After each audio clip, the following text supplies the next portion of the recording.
This is a direct message and call out to everybody now that is picking up the mantle, complaining, and joining the newest Just Stop Oil movement, Take Back Power. If you believe that you are doing anything by pissing off the general public and getting involved in another publicity stunt, you are a moron.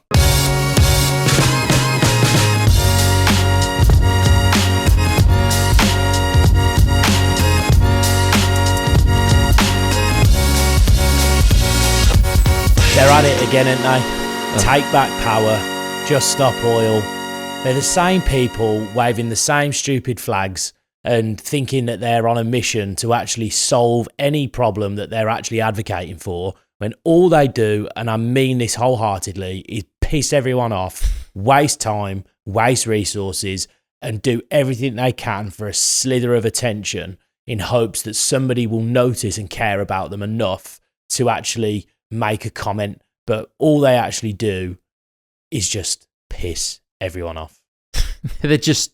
I think they were just people that were bullied at school, and they're just trying to piss everyone else off as well. I mean, I try and look at it and I think, who actually is the general public even getting swayed at all to their point of view? And I'm like, I've never spoke to anyone in my entire life, and maybe that's me, that's gone, you know what, they got a good point. I've never heard anyone make that statement other than those little select people in that group. Well, just to categorise, Just Stop Oil, their big one was to help fight climate change and reduce carbon emissions. And again, look, the message behind that is one that everybody can get behind. Yes, reducing carbon emissions is great, and protecting our environment, definitely. You know, Jesus, what are we going to look like in 100 years if we haven't got forests and seas and certain wildlife and creatures and habitats that all make Earth? We are one of the, well, as far as we know, the only planet in the entire world that has life as it stands. I mean, I'm a bit of a believer in the extraterrestrial, but as we know it, life on Earth is that precious. It's the only thing that exists out there in the universe, so we've got to protect it. I don't think anybody on planet Earth, apart from the few odd psychopaths, are going to believe, do you know what, we should just exterminate everything. And we have to protect the environment. So there's a massive backing behind it. But then the problem that I find with, and we'll stick to Just Stop Oil whilst we're on the subject, whilst I just completely murder these lot first. Because to be fair, talking about extermination, they could do with being just immediately exterminated. Put them on an island somewhere, the Sahara Desert, that would do well. Yeah, I wouldn't mind it. But their whole mindset and their whole means of approaching problems such as climate change and protecting the environment is, rather than do anything like research, and this is the real crux of the whole argument and their whole sort of mindset towards who they are as people and what they stand for, they look for the easiest route for this notoriety. They pick or cling on to a cause or a social justice experiment that's currently going on at that time that is popular. They will cling on to it, and then they use that as a vehicle to try and find some meaning. But the reality is they actually haven't got any care in the world for the actual end result of the mission that they're pretending to go on. So if they're actually out there protecting the environment, I'd ask all of those supporters of Just Stop Oil, rather than gluing yourself to a road and pissing everyone off and actually creating more congestion, creating traffic and emitting more fossil fuels, have they ever gone to their local nature reserve and collected litter? Have they ever spent hours and hours and hours every week joining part of like a community service program where they're cleaning up roads, cleaning up wildlife, cleaning up natural habitats? Have they invested any time into understanding how to reduce carbon emissions? Are they actually actively reducing their own carbon footprint? And if you asked all of these people what they do themselves to prevent climate change, prevent damage to the environment, instead of, or apart from gluing themselves to the roads and pissing everybody off. Which isn't very environmentally friendly anyway, because Exactly. that glue's synthetic. There you go then. What are they doing? What have they done? And then this is what gets me. It's like it's the easiest route to glory. And I don't know how anybody can find any glory in that route because they haven't worked for it. They've just pissed people off, joined a fake cause that a bunch of, by all accounts, just idiots and completely, they're like justice warriors, aren't they? They're like virtue signaling justice warriors.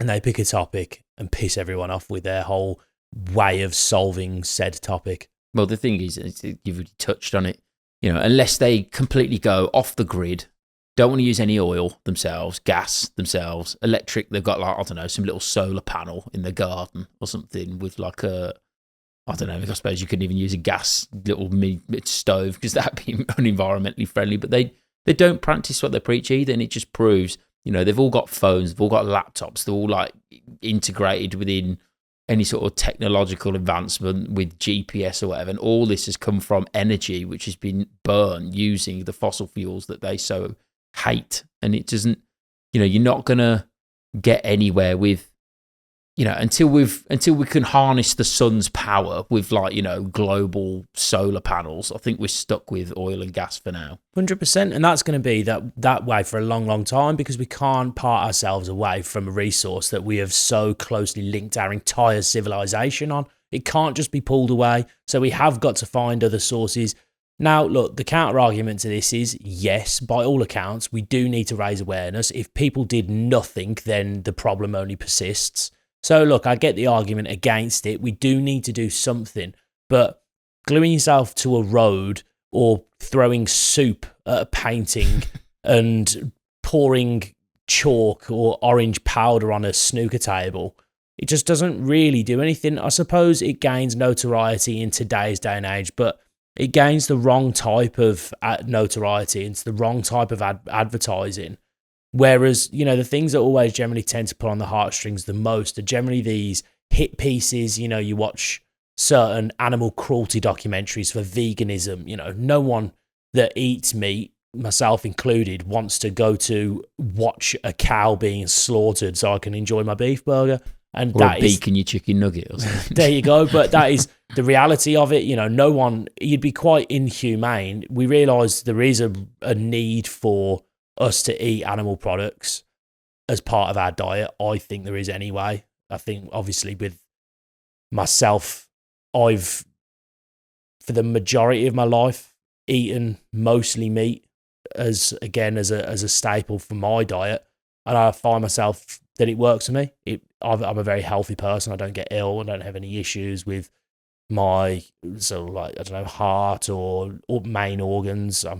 Look after myself. I don't have aches or pains. And I know I'm turning 30, so I'll, watch this space. But at the same time, as a sort of self-proclaimed meat eater, I don't really fancy going and taking a trip to the local abattoir and slaughtering some cows. That just is quite inhumane. So again, I get the argument and the balance back and forth, but the way they go about it is just not done, in my opinion, the right way to have mass adoption for the general public to buy into their message, buy into their cause. And I could get on with it a lot more if they approached it and they took videos. And some people do a really good job of this, these campaigners and activists. And I do respect some of them that put the work in and they go behind the doors and they find these farms that are battery farming animals and they're in really vile conditions. And those people do deserve to be brought to light and have the documentaries. I don't know whether you remember this. Do you remember The Cove, the documentary about, is it Japanese whaling that they showed us at school?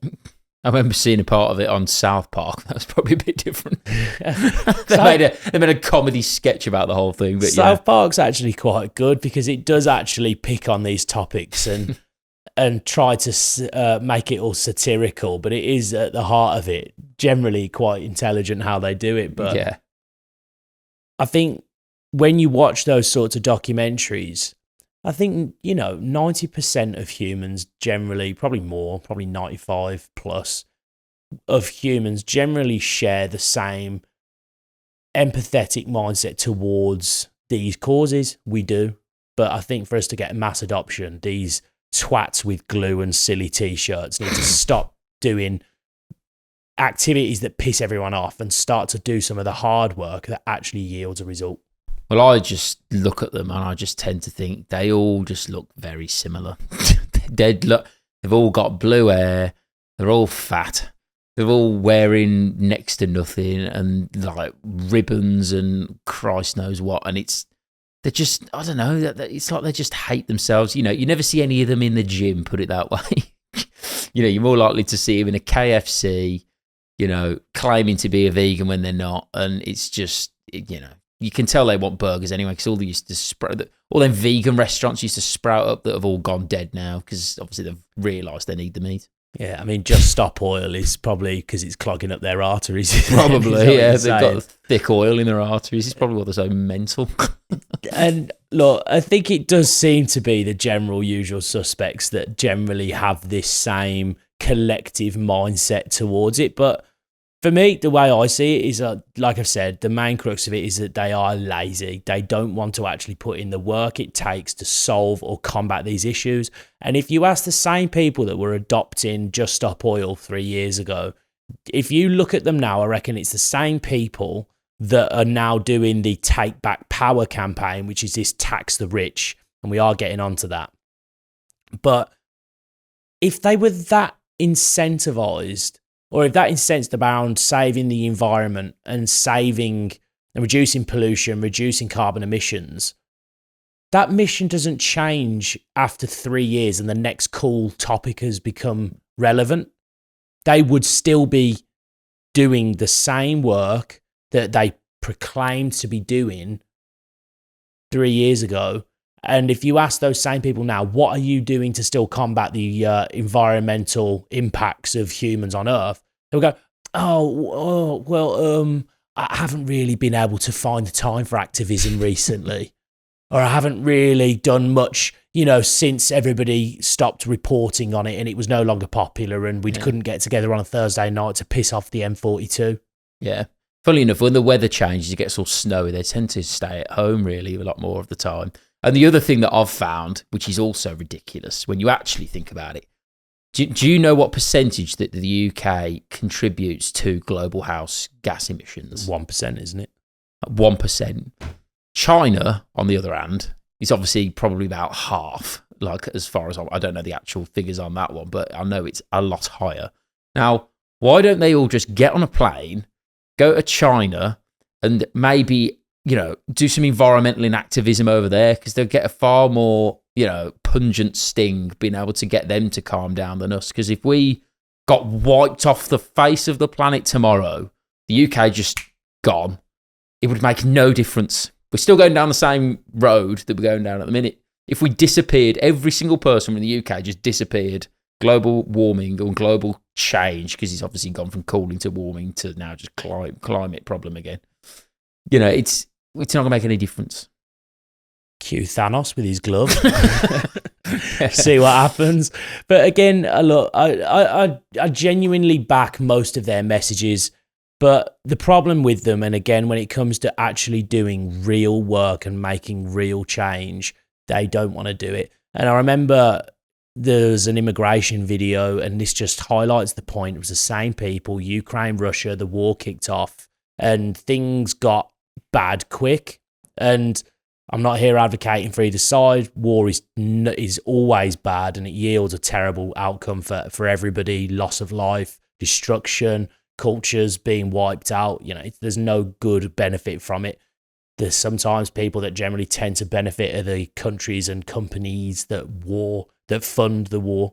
You know, generally, I think it always says the only victor in war are the people that fund or that create the bullets.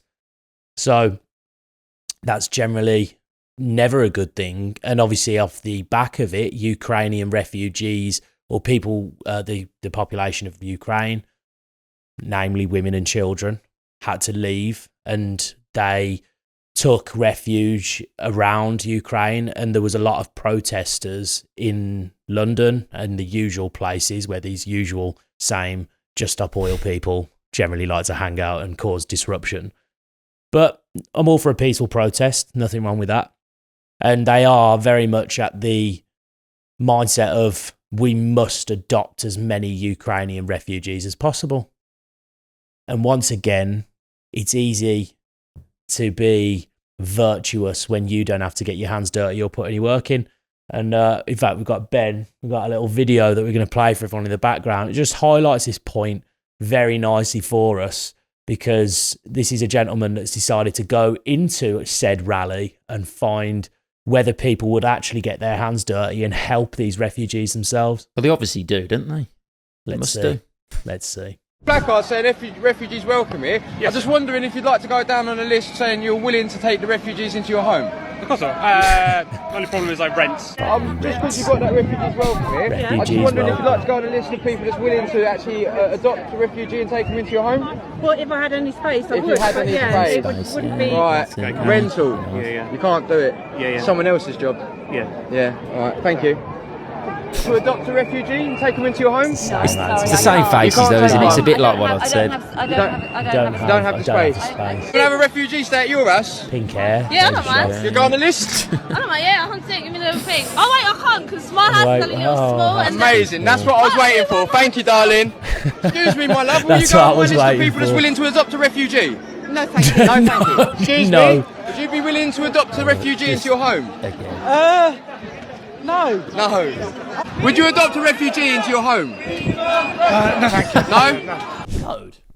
I've just thought, how are people going to learn about business if they're not subscribed to the Brothers in Business podcast? It's a really good point. They're going to need to subscribe. Hit the button. Please. Please. No, There you thank go. you. Point proven.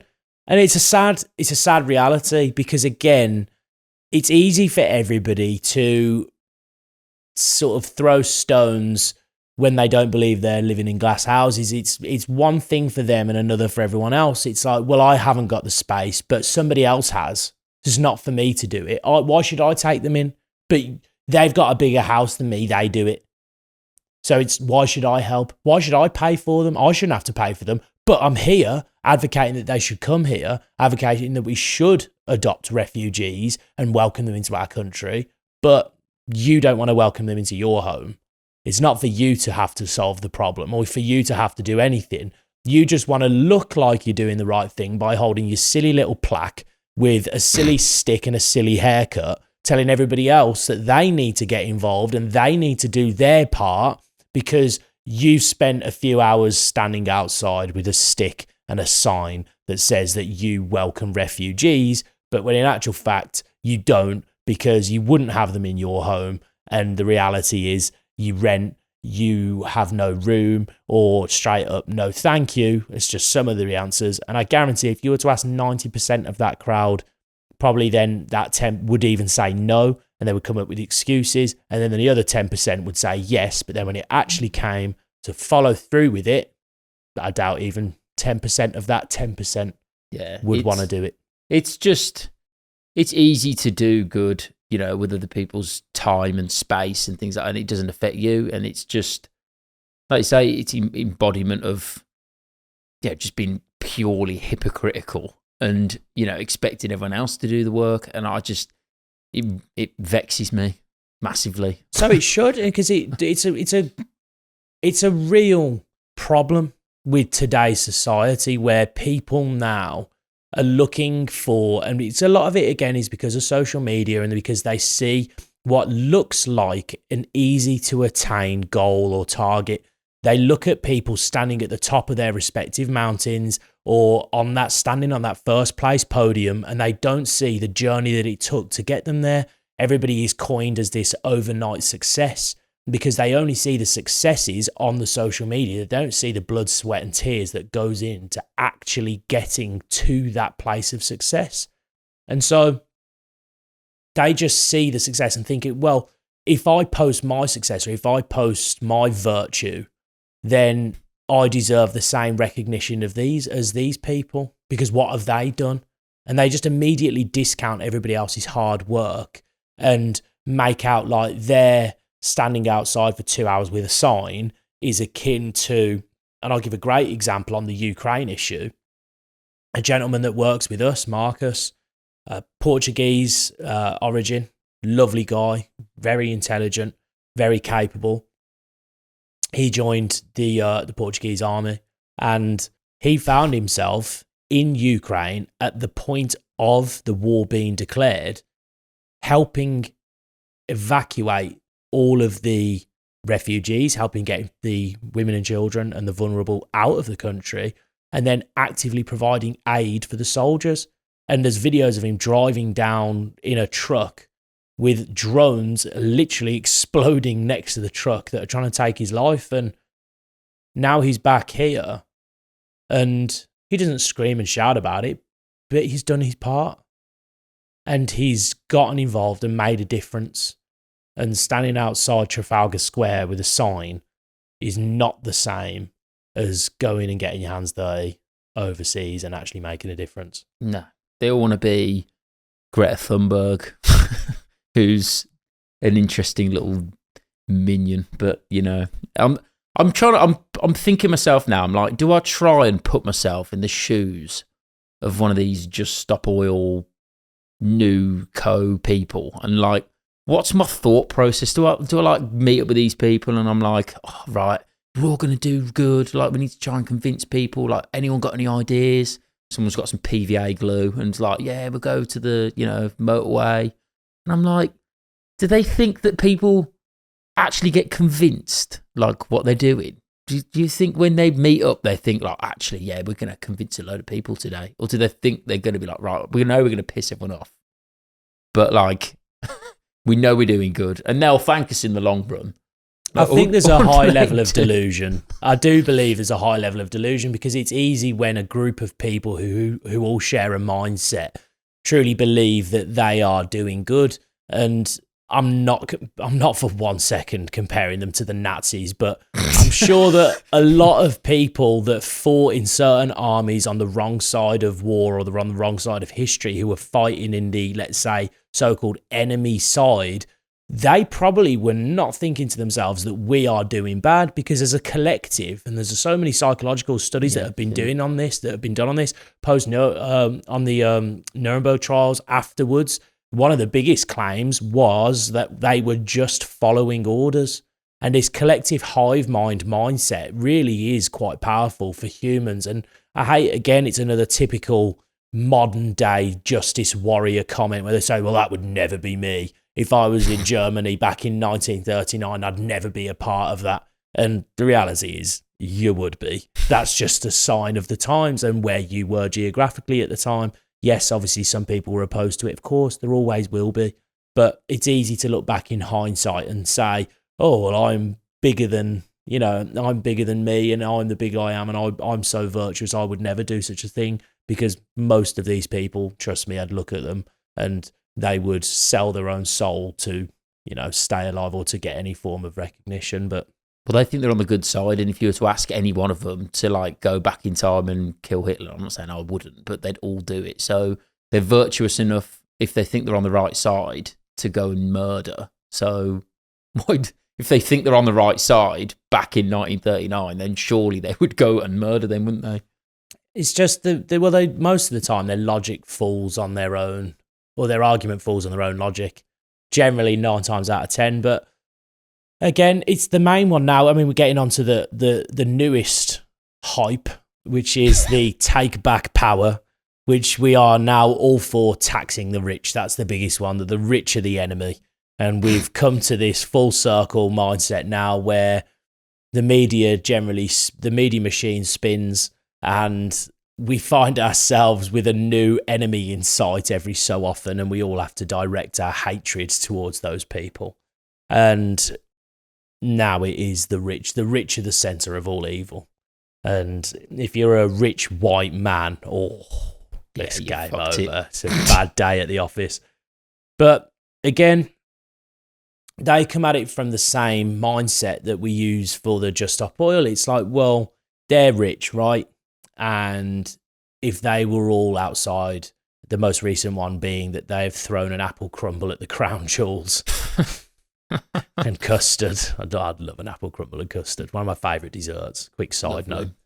But the whole mindset for these people, once again, is they have, we have not. So we deserve what they have, even though they have worked for it or at least been able to hold on to it or maintain it. Because people don't just become rich, right? Like they have either earned it generationally. Yes, the only time is when they've won it. So if they've, and that always goes really well, that does. If it's a lottery or if it's a big casino win or if there's a scratch card or some form of big winnings. But again, those wins generally tend to not last, which is why I said about maintaining that level of wealth. So there's that old expression that a fool in his money has soon parted. And the reality is that having, let's say, a disproportionate level of wealth maintained for a long period of time is not an easy thing to do, because if it was, everyone would be rich, everyone would have loads of money. So again, it's a difficult thing that most people aren't willing to sacrifice or learn or do, because there's a level of friction and difficulty that goes into achieving that level of goal, i.e. being quote unquote rich from a, let's say, a financial standpoint. So because they're not willing to put the work in, they immediately say, well, tax the rich because they're the enemy and it's their fault, and they exploit and they use and utilize other people to cheat, lie, cheat, and steal so they can become rich. But I almost guarantee you, using the same idea as the immigration video, if you gave him £1 million and said, right, here's £1 million, but what we're going to do is you've got two choices. You've got the option to split this £1 million into, let's say, £10,000 lump sums, and you can share it with as many strangers that you can, or you can hold on to it yourself and you keep the $1 million for you to spend on what you want to do and when you want to use it. Do you think that they would split it down into £10,000, or do you think they'd go, do you know what, I'm going to keep the mill? Well, obviously, they'd have to split it, wouldn't they? No, of course they wouldn't. They're not going to share it with 100 strangers because they're going to go, well, I don't know them. Why should I share it with them? And that's, again, the same thing with their argument falling on their own logic, because they wouldn't play by the same rules. The only reason they complain is because they think it's fair. It's their God-given right that something that, if they want something that somebody else has, they deserve it. Yeah. I was just thinking back to, Jimmy Carr, and he broke down, what a communist was. And he'd sort of said that, in your own circle of friends, you're like a socialist or a communist type. And then, in your local community, you're more of a socialist. You want people to do well and spread the wealth. But then when you really extrapolate out, you're like, fuck those guys. We don't fucking want those people having money. And that's how it is when you actually think about it. Everyone wants their family to do well, in their town or village or, smaller community. You want the community to look nice. You want the garden to be cut, and you're happy to distribute money. A bit like council tax, not that works. But then, from the minute you start going further afield to the world or to even the whole country, people will just tend to think, fuck them. I need to pull that up, actually. Jimmy Carr is great on communism, actually. Can we try and find that, Benny? If we've got it, it's Jimmy Carr on communism. Communism's a great idea, wrong species. Right? Thing about capitalism is it kind of leans into what we are. We're quite self-interested. It works. What's your name? My name's Sam. What do you do, Sam? Define communism for me. Define communism? Yes. From each according to their abilities to each according to their needs.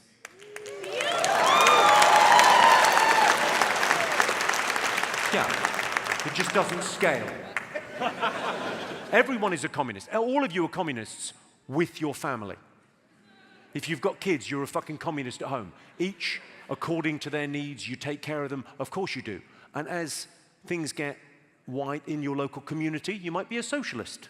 Try and help everyone out. And then you get up to nation state level and you go, yeah, fuck those guys.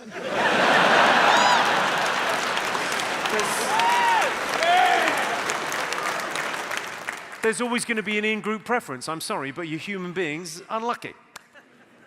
The problem with American communism, which is, woke, is better described as American Marxism.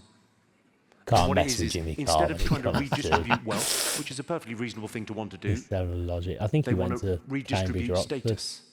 And that is a recipe for fucking madness. Hang on. Sorry. Some young men looking at me like, yeah, great. We're going to need some dick jokes. No problem. I'm on. Don't think I'm not on it, fellas. I'm going to say some very offensive things in a bit. That reality of the world, though, right? Well, this is it, and it's true. And one of the other thought experiments that I always think about now, and I can't remember who said it initially, but if we were to just take the utopia of socialism and communism and all that, and let's just spread the wealth completely evenly amongst everybody. So everyone, we're all starting from the start line, and the gun's about to go, and we've all got the same wealth. Within 10 years, probably not even that, the same people, or there's going to be a same variation of the percentages that people get rich, people go middle class, and people end up poor, because unfortunately, that's just the way that we are as human beings. We live and we are hardwired to be in a hierarchy, and we want people to follow, and we want people to tell us where to go, and people are just going to be wanting to take that mantle. To do socialism and communism properly takes a lot of social pressure and, force to put that into place. Whereas capitalism is more, like Jimmy Carr says, actually something that we are inherently like, selfish. Yeah, and it matches our own interests, and it matches our own. It's a free market for people to find success within their own little town, village, city, country, world. The more value you bring to a wider range of people, the more money you make off it. The reason Elon Musk is so rich, it isn't because he worked and people complain and say that, yeah, he stole it or he's exploited people. It's because his ideas impacted planet Earth as a whole. And the beginnings of Elon Musk, when he first started, was a company, I believe it was called Zip2, where he would market companies on the internet, and it would guide people when it was first started, and he would add people as business listings to Google and have a means for people to search on the internet for their business. And obviously that was very much the time of the yellow pages, and companies would say, Elon, you're an idiot. What are you talking about advertising business on the internet? And he said, well, it's the future and it's going to happen. And obviously, the more businesses he took on, the bigger the internet got, the more people eventually adopted the mindset that he was right. So he was an early adopter of a business idea that benefited, well, now every single business on planet Earth. So if his idea benefits every single business on planet Earth, safe to say that the remuneration for that is going to be high. The next one was his online banking idea. Again, he became a co-founder of PayPal. He was working in conjunction with another business on something separate to PayPal, and they were both doing the same thing. They ended up merging together and basically solving the problem of online banking. So it saved people the journey of going into banks. Again, you ask yourself the question, well, how many people did online banking help? Well, it's a vast majority of the developed world, 80% of the world's population. So again, huge remuneration for it. And that is why he is rich. And now his mission of colonizing Mars impacts the human race as a whole. Again, quite a few people. Electric cars impacts whole human race, and again, helps protect the environment, apparently. All of these ideas have such global adoption. He gets a lot of money back for it. But if I had a business idea that affects only you and the people in this building, which is, let's say, 20 people, even if they all gave me £1,000, that's 20 grand. It's just general economics, and people don't understand. And that's again where these tax the rich people. They just don't understand how the world works. Well, it's just made me think of a hilarious one. Now, before Donald Trump's second term, Elon Musk was the hero of the green, woke, all these sorts of people because it was electric cars. Look at Elon, and everyone loved him. Now, what changed is when his position on Donald Trump changed, and then how weird it was that he went from being a darling and a saviour of the planet to a fascist and Nazi. Bit weird how that happens, isn't it, really? And all his previous businesses and ideas and thoughts to help protect and advance humans and help protect environment, which is a cause that, by all accounts, they're just stop oil. They should love him regardless. Is it? They should stay. The rhetoric shouldn't change just because he's aligned himself with somebody else now that they don't like. And it's not even that he's just aligned himself with someone. It's someone that they don't like. So now all of a sudden he by proxy is also the same. And look, again, just trying to sort of stay on both sides of that fence. If you do align yourself with someone, it's like, are you any better than the bully who is bullying the other children at school and you're sat by his side watching it happen and not saying anything? You know, the reality is, the argument is, are you as bad? Probably not, but are you to be held accountable? You know, there's definitely an argument there. So aligning yourself with certain people, genuinely, I can see why people then change their mindset, because who would have initially been seen as a bastion of all things woke and a bit of a champion for their cause, and then all of a sudden he does a U-turn on that and aligns with someone else. I can see why the general opinion of him changes.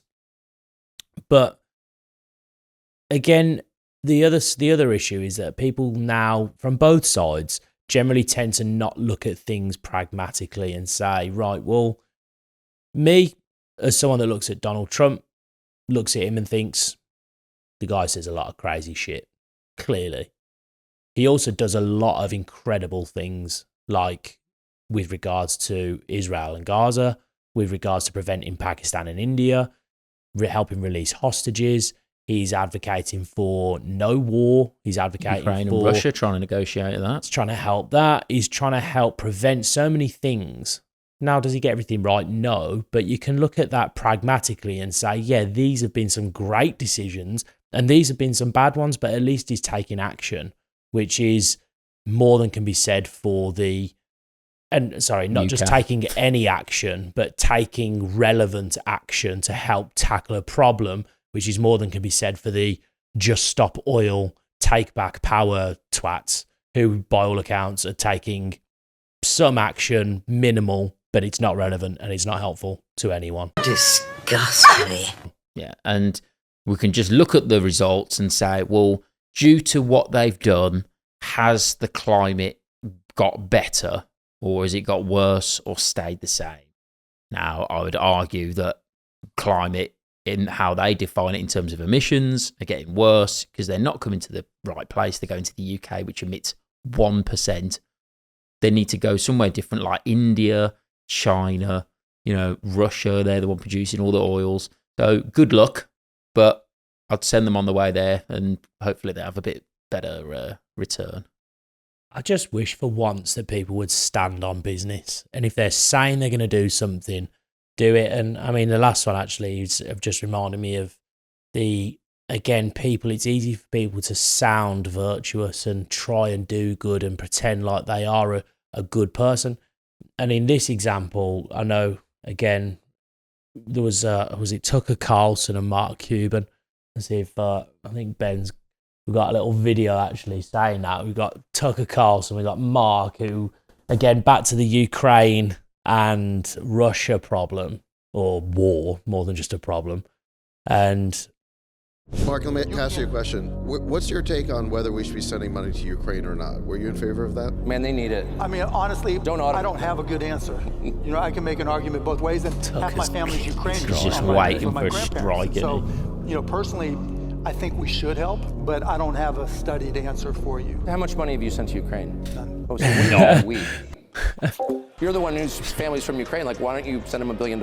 Because I'm trying to fix healthcare. Well, why don't you fix their healthcare if you're like so deep? If you think we need to help, why don't you start? How about you first? I notice that's never like even an option for anybody. It's like, we need to help. That's not what charity is. Forcing other people to help is not charity, it's vanity. Facts. Tucker speaking facts. And again, unfortunately, the reality is that we need more people to call people out on shit. And when people are actually out there pretending to be virtuous and saying, we need to do this, and I'm so good and I'm so great, first question should be, what have you done?